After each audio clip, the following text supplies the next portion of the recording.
Here is your host, Michael Rivero. And aloha, America. Welcome back to our show here. We're talking about the situation over in Iran where Israel and the United States needs some kind of a provocation or an event or an incident that they can blame on Iran and say, oh, those dastardly Japanese the Iranians attacking Pearl Harbor or whatever.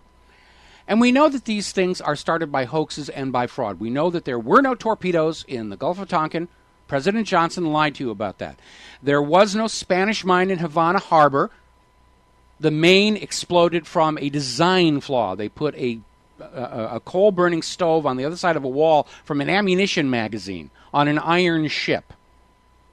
And the heat from the stove simply touched off powder in the ammunition magazine. Bad design situation there. We know that the attack here on Pearl Harbor was not a surprise. Documents released declassified in 1994 confirm that. President Roosevelt spent an entire year goading the Japanese into an attack that he could use to take the U.S. to war. All war is based on deception. That's how these things get done. Now, as I said before, Israel has a long history of staging false flag attacks and blaming a third party to trick the U.S. into war on its enemies. When Israel attacked the USS Liberty, before it came out that it was Israel doing the attack, Israel was telling the U.S. government, oh, the Egyptians are doing that. You go kill them. And there was a nuclear-armed strike in the air on the way to Cairo when the USS Liberty finally got a message out that they were being attacked by Israel. And then everybody backed off and said, oh, bad weather, couldn't see, simple accident. Anybody who says otherwise is an anti-Semite. I suspect the USS Cole may have been another attempt at exactly the same thing. And by the way, it was that discussion that got me banned from Free Republic for life, which is okay. I got my own website. We know that the only people actually arrested on the ground near the World Trade Towers on 9/11 turned out to be Mossad agents, the famous or infamous dancing Israelis. Back in the 1950s, there was a situation where Israeli agents were attacking, blowing up, bombing American and British assets inside Egypt and leaving evidence to frame Egyptians. It's called the Lavon Affair. You can look that up on Google if you want. The bombing of the King David Hotel was carried out by Israelis masquerading as Arabs. This is how they operate. All Israel needs to do with all of that military hardware floating around the Straits of Hormuz, it's a very narrow area, and the U.S. is telling Iran, don't you dare think about closing it down, which is kind of like Iran sailing into the Gulf of Mexico and telling the U.S. what to do. That's how completely outrageous this whole situation is. But with all those ships around in the Gulf, in the Straits of Hormuz, all Israel needs to do is get a silkworm missile from China. They're all over the world. They're available on the underground arms trade. Get a silkworm missile, which Iran is known to have, paint it with Iranian markings, and blow up an American ship. And then stand there and go, they did it. Go hurt them. Hurt them. They're the bad people. Because that's what Israel does. According to Viktor Ostrovsky, ex-Mossad agent, Israel smuggled a radio transmitter into Libya and started broadcasting messages pretending to be Muammar Gaddafi's command channel, ordering his terrorists, of which there were none, to go out and commit atrocities around the world, which is what tricked Ronald Reagan into bombing Tripoli and killing Gaddafi's daughter. By way of deception, thou shalt do war. That's the motto of the Mossad. Israel is too small to carry out a confrontational, broad-based war. They don't want to risk their own children in wars. Better to send the Americans to go kill our enemies, whether it's Iraq, Afghanistan, Iran, Libya, anywhere. That's what's going on. Israel wants this war. I don't want this war. You don't want this war. But Israel wants this war, and because Israel wants that war, the U.S. government obediently wants that war, and the corporate media, equally obeisant to Israel, wants the war. And anybody who's opposed to the war is the enemy of the state. And that's Ron Paul right now, and everybody who supports him. Russia has come out saying basically they understand Israel is pushing the U.S. towards an Iran war. They know what's going on. They're not dumb over there. MSNBC, Chris Matthews hardball is talking about how it's Israel trying to get the U.S. into a war with Iran. Everybody knows that's what's going on. And nobody has the courage to stand up and say, this is really a stupid idea.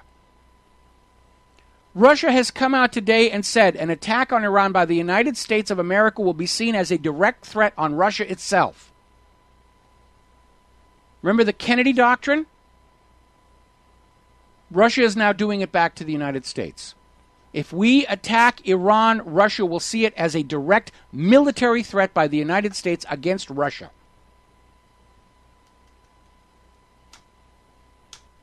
Israel doesn't care.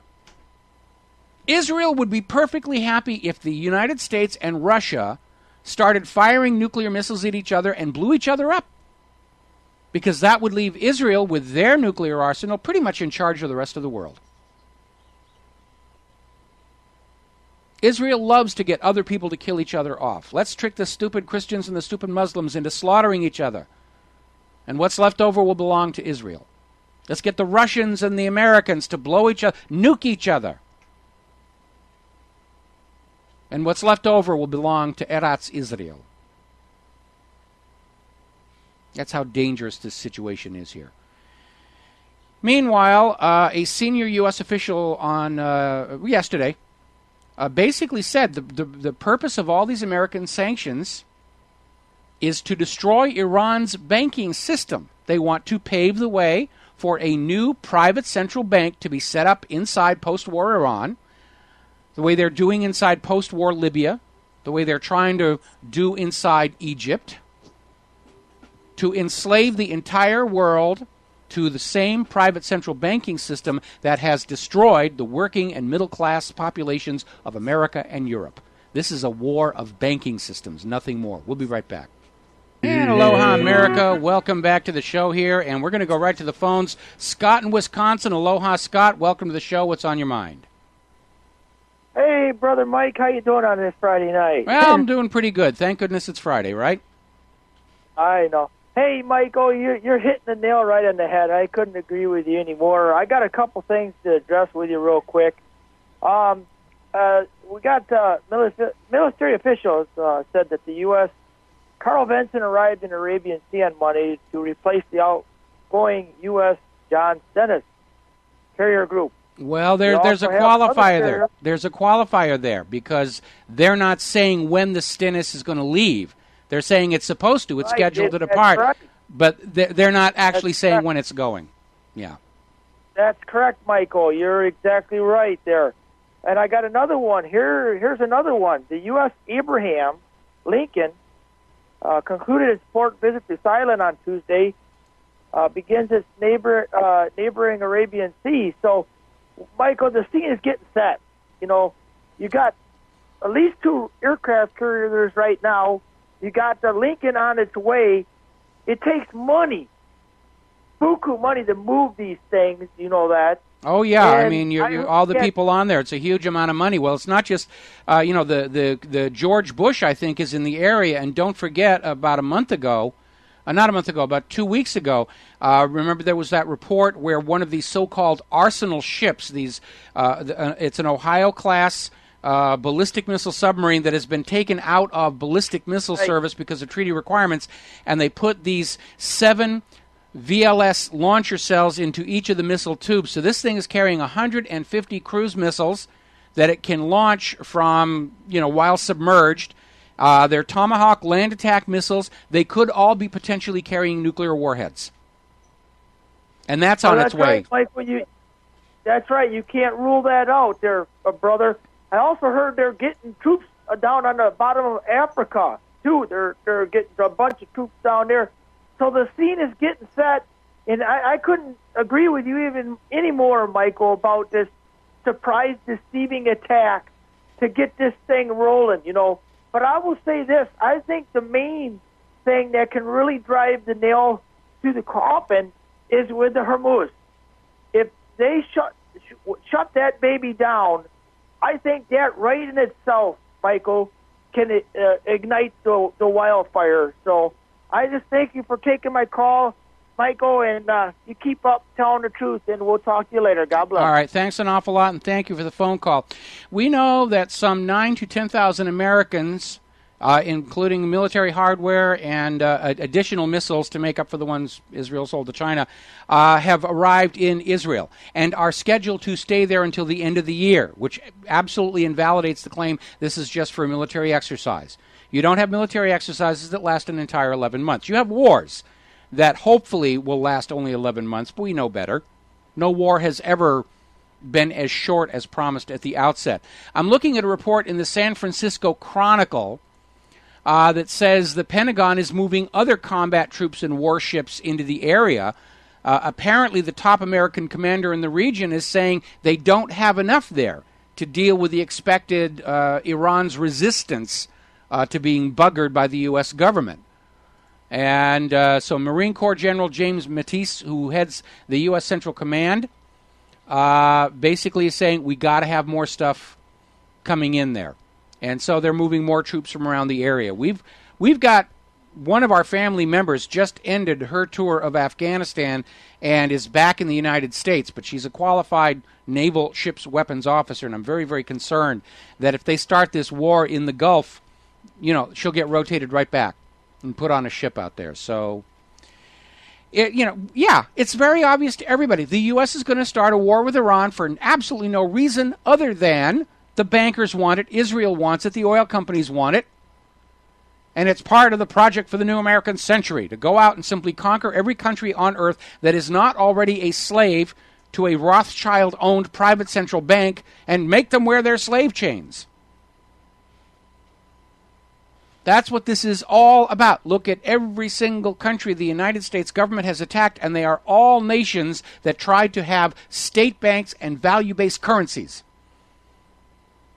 2 years ago, Gaddafi was everybody's friend. He was reformed. He wasn't a terrorist anymore. He was trying to run his country for the betterment of his people, building these waterworks and the rest of it. And then all of a sudden he says, the dollar is really unstable, and it enslaves everybody that's using it, so we're going to have a state bank and a value-based currency called the gold dinar. And the rest of Africa said, yeah, we would rather do business with that than with the U.S. dollar. Boom, attack and destroy his country. This clash of civilizations you keep hearing these money junkies talking about is a war between banking systems. Between the kind of banking system the United States had when it was founded in 1779 versus privately owned central banking systems, which is the very banking system we fought the revolution to be free of and then got sold back into the slavery of by Congress and President in 1913. Your children are going to be blown to bloody bits to force other countries to accept private central banking. That's what this war is all about. That's what the project for the new American century is all about. To bring the entire world under the dominion of a giant fascistic private central bank. That is what the New World Order is all about. Permanent global fascism. And it is not designed to make the world better for you and I. It's not designed to save the world from global warming. It's not designed to make us all healthier. It is all about the very few having all the money and leaving all the debt and labor onto the rest of the planet. Every time I hear the phrase global government, I'm reminded that's what Alexander the Great wanted. That's what Napoleon wanted. That's what Hitler wanted. That's what the Roman Caesars wanted. And it's a lot of fun if you're at the top of that global government. And for everybody else, it sucks. So now's the time to decide what kind of a world you want to leave to your children. Do you want them to inherit a world where no matter how hard they work and how much they sacrifice, they can never get out of debt? Because by design, the economic system increases debt faster than it increases the money supply with which to pay that debt. Is that the kind of world you want your kids to be living in? And if the answer is yes, well, then go over and watch American Idol. But if the answer is no, we are at the very last possibility of stopping this madness without resorting to violence. And you got to get involved.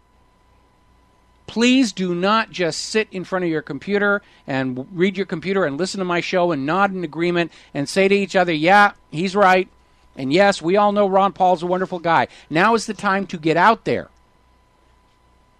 Go talk to people who don't listen to my show or watch my show or get their news from the internet. Go out and find those poor, brainwashed people still plugged into the matrix and unplug them. You have to do it. We're going to take a break for commercials. We'll be back with the last segment of our show today after these words from our sponsors.